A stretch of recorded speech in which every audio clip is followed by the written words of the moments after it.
नमस्कार, बहुत स्वागत है आप सभी का। आप देख रहे हैं IBC 24। मैं हूं आपके साथ आकांक्षा पांडे और बुलेटिन की शुरुआत करेंगे एक बड़ी खबर के साथ। दिल्ली में हाई लेवल बैठक जारी है। गृह मंत्री अमित शाह ये बैठक ले रहे हैं। इस बैठक में MHA के आला अधिकारी मौजूद हैं। DG BSF, DG CISF बैठक में मौजूद हैं और IB चीफ भी इस बैठक में शिरकत कर रहे हैं। तो एक तरफ अब से थोड़ी देर पहले रक्षा मंत्रालय में एक हाई लेवल मीटिंग हुई है और अब दिल्ली में ये दूसरी हाई लेवल बैठक जारी है। इसकी अध्यक्षता केंद्रीय गृह मंत्री अमित शाह कर रहे हैं। बैठक में MHA के आला अधिकारी मौजूद हैं। ना सिर्फ MHA बल्कि DG BSF, DG CISF भी इस बैठक में मौजूद है। IB चीफ भी इस बैठक में जानकारी दे रहे हैं। तो बैठकों का दौर लगातार जारी है। इससे पहले हमने आपको जानकारी दी थी, रक्षा मंत्रालय में रक्षा मंत्री राजनाथ सिंह की अध्यक्षता में हाई लेवल मीटिंग हुई। करीब 2 घंटे तक वो बैठक चली और इसी बीच एक और बड़ा अपडेट आपको दे रहे हैं कि केंद्रीय गृह मंत्री अमित शाह की अध्यक्षता में भी दिल्ली में एक बड़ी बैठक चल रही है। तो जिस तरह से पाकिस्तान ने नापाक मंसूबों को अंजाम दिया, भारत के कई अलग अलग ठिकानों पर मिसाइल और ड्रोन के जरिए अटैक करने की कोशिश की थी, जिसे हमने सफलतापूर्वक नाकाम किया। भारतीय सेना ने एक बार फिर से शौर्य का प्रदर्शन किया है। लेकिन इसी बीच अब भारत का अगला कदम क्या होगा, अब क्या स्ट्रैटेजी रहेगी भारत और बैठकों में, इसके ऊपर विचार मंथन हो रहा है। बैठक में MHA के आला अधिकारी मौजूद हैं। केंद्रीय गृह मंत्री अमित शाह दिल्ली में हाई लेवल मीटिंग ले रहे हैं। तो लगातार सबकी नजरें टिकी हुई है, बनी हुई है कि आखिर अब क्या होने वाला है, व्हाट्स नेक्स्ट। तो ऐसे में आप देखिए दिल्ली में ताबड़तोड़ बैठकें हो रही हैं। इसी बीच एक अपडेट ये भी है कि NSA अजीत डोभाल ने एक बार फिर से प्रधानमंत्री नरेंद्र मोदी से फोन पर चर्चा की है, बातचीत की है।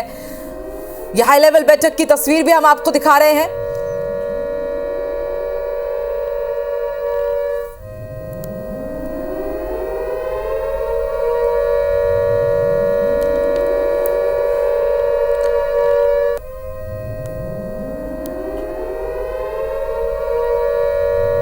तो तस्वीरें आप देखिए, लगातार जिस तरह से भारत और पाकिस्तान के बीच तनाव की स्थिति बनी हुई है, भारत पाकिस्तान के युद्ध के बीच युद्ध के हालात है। चंडीगढ़ अंबाला में एक बार फिर से हवाई हमले की चेतावनी दी गई है। जितने भी बॉर्डर एरियाज हैं हाई अलर्ट पर हैं। और इसी बीच आप देखिए किस तरह से इससे पहले रक्षा मंत्री ने सेना प्रमुखों के साथ बैठक की और अब केंद्रीय गृह मंत्री अमित शाह IB चीफ के साथ बैठक कर रहे हैं। CISF BSF के DG भी इस बैठक में शामिल हैं। तो एक तरफ केंद्रीय गृह मंत्री अमित शाह दिल्ली में हाई लेवल मीटिंग ले रहे हैं और इससे पहले रक्षा मंत्री राजनाथ सिंह ने भी रक्षा मंत्रालय में एक बड़ी बैठक बुलाई थी। ये बैठक खत्म हो चुकी है। तीनों सेना प्रमुख इस बैठक में शिरकत कर रहे थे। ये बैठक करीब 2 घंटे तक चली और इस दौरान CDS अनिल चौहान भी मौजूद थे। रक्षा मंत्री को जिस तरह से जवाबी कार्रवाई की गई भारत की तरफ से, उसकी पूरी जानकारी दी गई। रक्षा मंत्री को सेना प्रमुखों ने हालात बताए कि किस तरह से अब हालात हैं। लगातार पाकिस्तान हिमाकत कर रहा है, लेकिन उसके हर एक हिमाकत की हम पूरी ताकत से जवाब दे रहे हैं। जवाबी कार्रवाई हमारी तरफ से की जा रही है। रक्षा मंत्री राजनाथ सिंह को सेना प्रमुख general Upendra Dwivedi, navy chief admiral Dinesh Tripathi और air chief marshal AP Singh और CDS अनिल चौहान ने पूरी जानकारी दी है कि अभी ताजा हालात क्या है और अब आगे क्या रणनीति होनी है। इसके साथ ही हमने आपको अब से थोड़ी देर पहले ही बताया कि गृह मंत्री भी BSF CISF के आला अधिकारियों के साथ मीटिंग कर रहे हैं। ये तस्वीर भी सामने आई है, आप देख सकते हैं। रक्षा मंत्रालय में ये बड़ी मीटिंग हुई है। रक्षा मंत्री राजनाथ सिंह की अध्यक्षता में बैठक हुई। तमाम तीनों सेना प्रमुख यहां पर मौजूद रहे, CDS अनिल चौहान भी।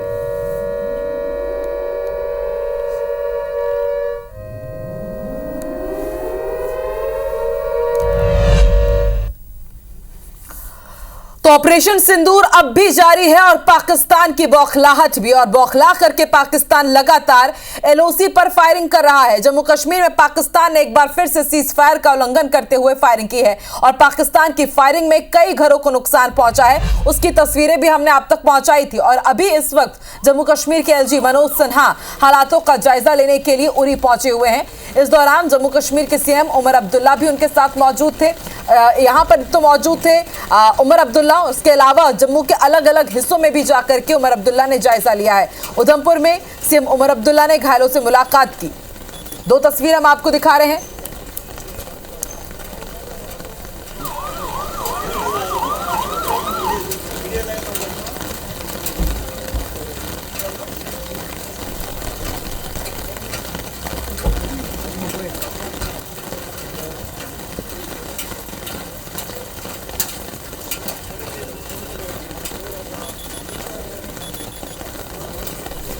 तो लगातार एलओसी में पाकिस्तान की तरफ से फायरिंग की जा रही है, कई घरों को नुकसान पहुंचा है और पल पल की अपडेट लगातार हम आप तक पहुंचा रहे हैं। और इसी बीच आप देखिए एलजी मनोज सिन्हा जम्मू कश्मीर के जो एलजी हैं वो पहुंचे हैं उरी में जायजा लेने के लिए। और दूसरी तस्वीर हम आपको दिखा रहे हैं सीएम उमर अब्दुल्ला जो जम्मू पहुंचे और उधमपुर में उन्होंने हालातों का जायजा लिया है। तो लगातार जितने भी आला अधिकारी हैं, ऑफिसर्स हैं, नेता हैं, मंत्री हैं, तमाम हालातों की मॉनिटरिंग वो कर रहे हैं। और इसी बीच मनोज सिन्हा पहुंचे हुए हैं जम्मू कश्मीर के उरी और दूसरी तरफ जम्मू कश्मीर के उधमपुर पहुंच करके सीएम उमर अब्दुल्ला ने भी हालातों का जायजा लिया है, किसको कितना नुकसान पहुंचा है, अभी घायलों की स्थिति कैसी है, सब कुछ का जायजा ले रहे हैं।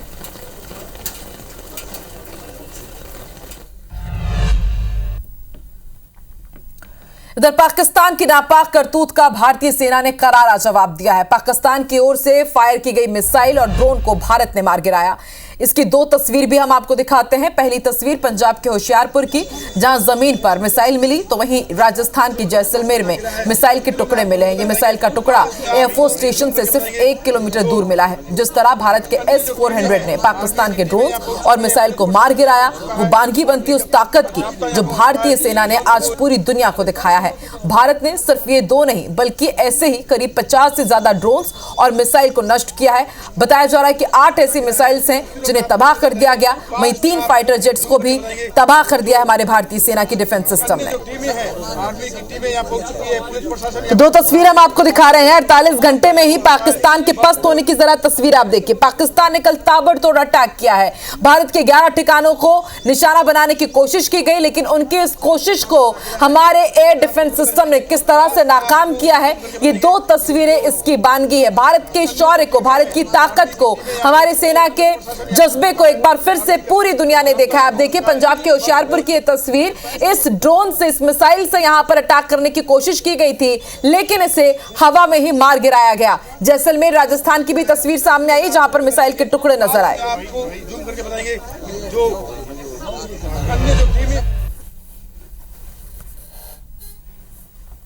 सब रात आधी 8 बजे के बाद मैं बैठा था, मोटरों गाड़ी चलते बाजते जाजो जेड़े जाजो बाजते मैं तो यार ध्यान ला रही है साइड बम्बा गिर गया मैं घर रे कन्ने जब धमाका होता मैं देख लियो, मैं हमारे दौड़ घरों में हमारे बारिश आ गई साहब, जो डर तो पूरी रात में तो फटकता रात काटी। क्या कौन सा गाँव है ये? किशनघाट। हाँ तकरीबन 8 बजे के करीब। हाँ 8 साढ़े 8 बजे के बाद ये पूरी शेलिंग हो रही थी। हाँ ऊपर पूरा सोलिंग हो रहा था, वो लाल लाल दिख रहा था, पता नहीं इसलिए डर के मारे घर के अंदर घुस गए थे।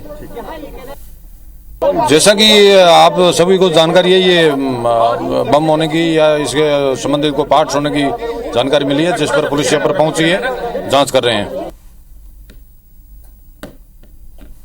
कल रात में ऊपर से भड़ाका हो रहा था, फटाके छूट रहे, बम गिर रहे, हो रहा क्या है। फिर पब्लिक हम लोग लाइट चली गई और बरसात का मौसम था ऊपर से, और घर वाले सब डर रहे थे। फिर हमने सुबह बन उगा तो फिर देखा कि यहाँ गिरा हुआ बम, यहाँ देख लिया, हम पुलिस वालों को इतला करी। ऊपर से ड्रोनों की ऐसी कुछ आवाज़ आई और साथ में बारिश का भी मौसम था और उसकी भी कुछ आवाज़ आ रही थी। तो हम यहाँ पे मतलब खाना खा रहे थे और एकदम से वो आया कि ऐसे गिरा ना, तो शोर हुआ, कुछ अंधेरा हुआ, मतलब धूल उड़ी। फिर हमने एकदम औरतें बच्चे मतलब चिल्लाए। फिर हमने ऐसे रात भर सोए नहीं और अंदर मकान के अंदर ही बैठे रहे रात भर।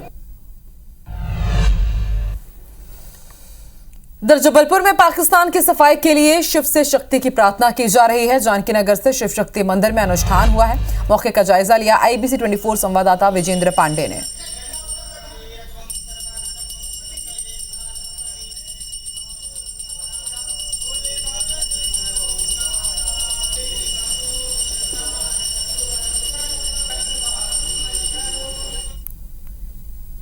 जबलपुर के शिव शक्ति मंदिर का दृश्य मैं आपको दिखाता हूं। आप देखेंगे कि ये तमाम देश प्रेमी हैं, जबलपुर के नागरिक हैं, हाथों में तिरंगे झंडे हैं और भीतर भोले बाबा का विशेष अनुष्ठान हो रहा है और ये प्रार्थना की जा रही है ताकि इस बार पाकिस्तान के साथ ये जंग जो है वो निर्णायक मोड़ पर आ जाए। और आप देखेंगे कि वैदिक मंत्रोच्चार जहाँ पर किए जा रहे हैं।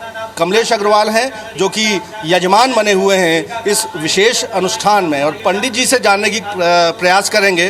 पंडित जी, क्या फल देगा, क्या फल देने का वह तो है, इस तरह का अगर अनुष्ठान किया जा रहा है तो इसका क्या फल मिलेगा भारतीय सेना? इसका फल ऐसा है कि देश में जो भी गद्दार अपने देश को नुकसान पहुंचाना चाह रहे हैं उसका जो है ना सर्वनाश हो जाएगा। भगवान इतनी शक्ति देगा कि जो भी दुष्ट और जितना भी दुश्मन अपने सामने आएगा वो सब समाप्त हो जाएगा। सर्वनाश तो तय है जब महाकाल की शरण में उनके भक्त आएंगे और शक्ति की आराधना करेंगे। कमलेश अग्रवाल से हम बात कर रहे हैं, क्या प्रार्थना है भोलेनाथ से? हम तो सिर्फ एक बात पे चाहते थे कि जिन 27 लोगों के निर्दोषों की हत्या की गई थी उन आतंकवादियों से हमको बदला लेना है। और हिंदुस्तान ने हमेशा कोशिश की है कि युद्ध ना हो, मगर पाकिस्तान है, उसने अपनी जात दिखा दी है और आज मजबूरी में हमारी सरकार को युद्ध करना पड़ रहा है। यहाँ आज हम भगवान की शरण में आए हैं और हमें पूरी उम्मीद है कि भगवान शिव हमको आशीर्वाद देगा। हमारी सेना जो वहाँ बॉर्डर पर लड़ रही है उनके लिए हम ताकत के लिए, उनकी शक्ति के लिए यहाँ पे भगवान से प्रार्थना करने आए हैं कि हे प्रभु उन्हें इतनी शक्ति देना कि वो पाकिस्तान का सर्वनाश कर दें। अब पाकिस्तान की रीढ़ टूटनी तय है, उसके जो तमाम नापाक मंसूबे हैं वो मिट्टी में मिलने तय हैं। चूँकि भारत की सेना, भारत के रणबांकुरे अपना शौर्य दिखा रहे हैं और इधर उनको और शक्तिमान बनाने के लिए सर्वशक्तिमान बाबा महाकाल से प्रार्थना की जा रही है। अनुष्ठान का दौर संस्कारधानी जबलपुर में जारी है। कैमरामैन अखिलेश दुबे के साथ विजेंद्र पांडे, IBC 24 जबलपुर।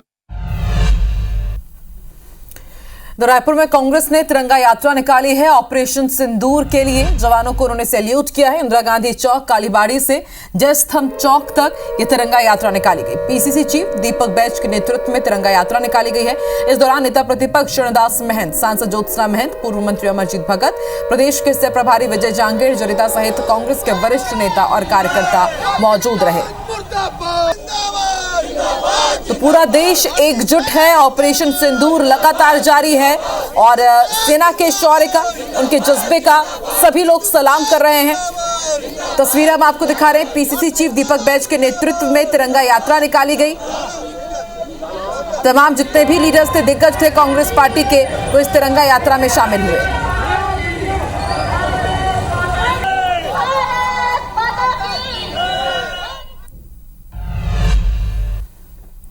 भारत पाकिस्तान में तनाव के चलते भोपाल के एयरपोर्ट पर भी हाई अलर्ट है। सख्त चेकिंग के बाद ही वाहनों को प्रवेश दिया जा रहा है। एयरपोर्ट के अंदर चेकिंग के साथ बाहर भी कड़ी जांच के बाद ही वाहनों को अंदर आने की अनुमति दी जा रही है। मौके से जायजा लिया संवाददाता हरप्रीत कौर रीन ने।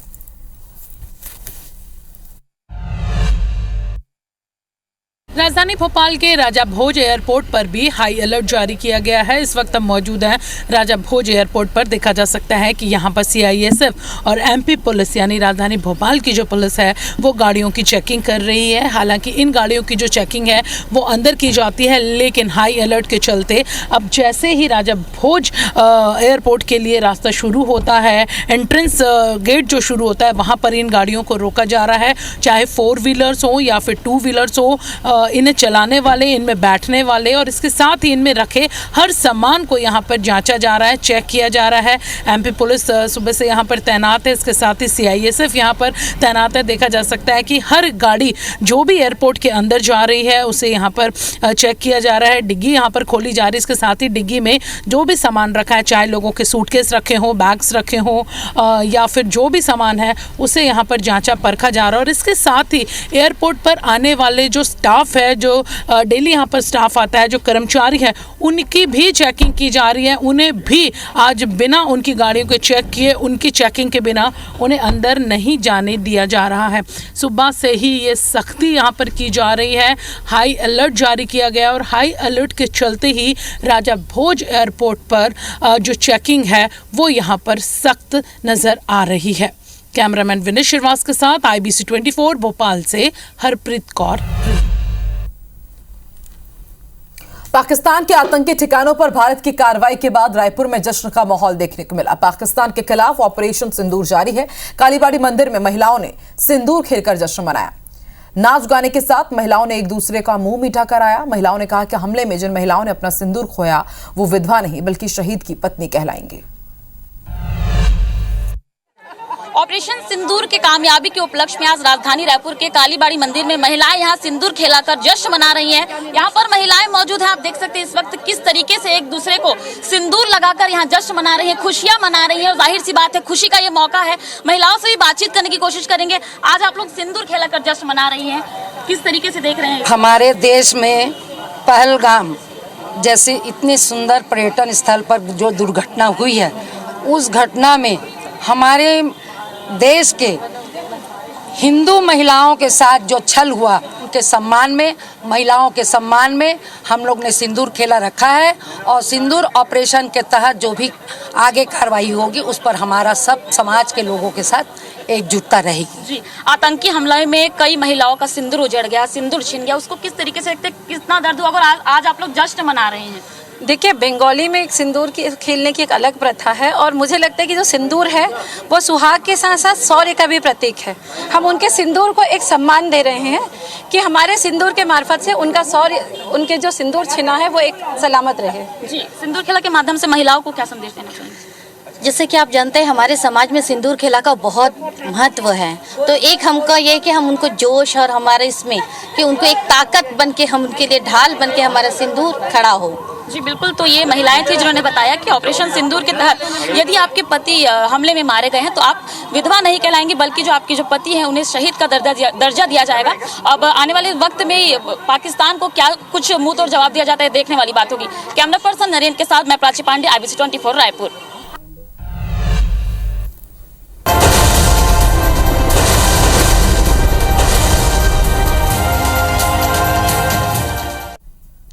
बड़ी खबर आपको बता दें, भारत पाकिस्तान तनाव के बीच बीएसएफ के जवानों ने 7 आतंकियों को मार गिराया है। जम्मू कश्मीर के सांबा जिले में LOC पर आतंकियों की भारत में घुसपैठ की एक बड़ी साजिश को नाकाम किया गया है। ऑपरेशन सिंदूर के बाद पाकिस्तान बौखलाया हुआ है, भारत के कई इलाकों पर हमला कर रहा है। इंडियन आर्मी काउंटर अटैक में बिजी हो गई है, जिसका फायदा उठाकर सांबा बॉर्डर से जैश-ए-मोहम्मद के आतंकियों ने भारत में घुसपैठ करने की कोशिश की थी, लेकिन भारतीय जवानों की मुस्तैदी के आगे उनके मंसूबे धरे के धरे रह गए। जैश-ए-मोहम्मद के करीब 7 से 12 आतंकी सांबा सेक्टर के इंटरनेशनल बॉर्डर से घुसपैठ करने की कोशिश कर रहे थे, लेकिन जवानों ने 7 आतंकियों को मार गिराया।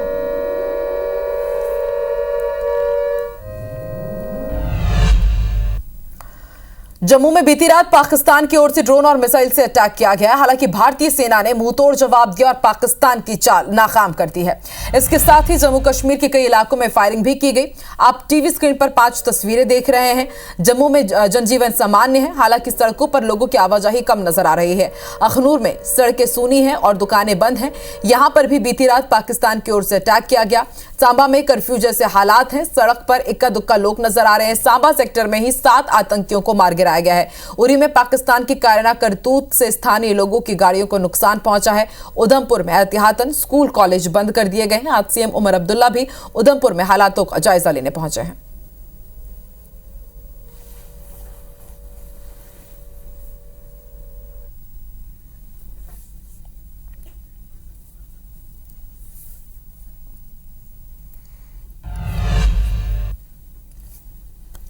और इस बुलेटिन में फिलहाल इतना ही। देश और दुनिया की तमाम बड़ी खबरें IBC 24 पर लगातार जारी है। नमस्कार।